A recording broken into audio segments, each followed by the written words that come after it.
ওরা খুবই এক্সাইটেড, ঠিক আছে। মা আর বাবার অধুরাটাতে স্ক্রিনিংয়ে আসতে পারেনি, তাই জন্য কিন্তু ওরা পঞ্চমী দিন দেখে নিয়েছিল সবাই হবে। আর রান্নাবাটি নিয়ে খুব এক্সাইটেড, কারণ গল্পটাই এরকম যে বাবা আর মেয়ের গল্প, তার সাথে রান্নাবাটি শব্দটাই। রান্নাবাটি শুনে কী মনে করে তোমার, বলো ম্যাম একটু কথাটা শুনে। আচ্ছা, তো আমাদের রান্নাবাটি, আমাদের বাড়ি হচ্ছে খরচায়। তো আমরা ছোটোবেলায় আমি কি করতাম রান্নাবাটি খেলতে গিয়ে, বলো। রান্নাবাটি যে খেলার থেকে মানে বাজার করতে ভালোবাসতো, সেই বাজার এখনো চলছে। মানে সেই বাজার এখনো খুব বাজার করতে, মার্কেটিং করতে খুব ভালোবাসে। তো আমি ছোটোবেলায় রান্নাবাটি।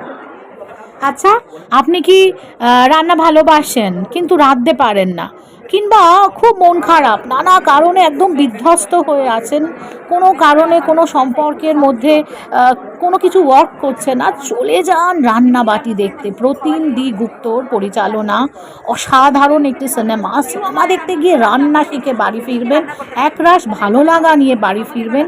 সত্যি তো, জীবনে যদি এগিয়ে যেতে চান, সমস্যাকে পিছনে ফেলে রান্না কিন্তু আপনার বড়সড় একটা হাতিয়ার হতে পারে।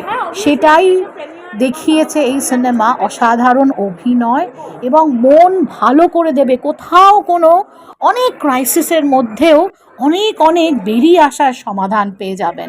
চলে যান, আজ রবিবার, একদম সিনেমা হলে কাটিয়ে আসুন।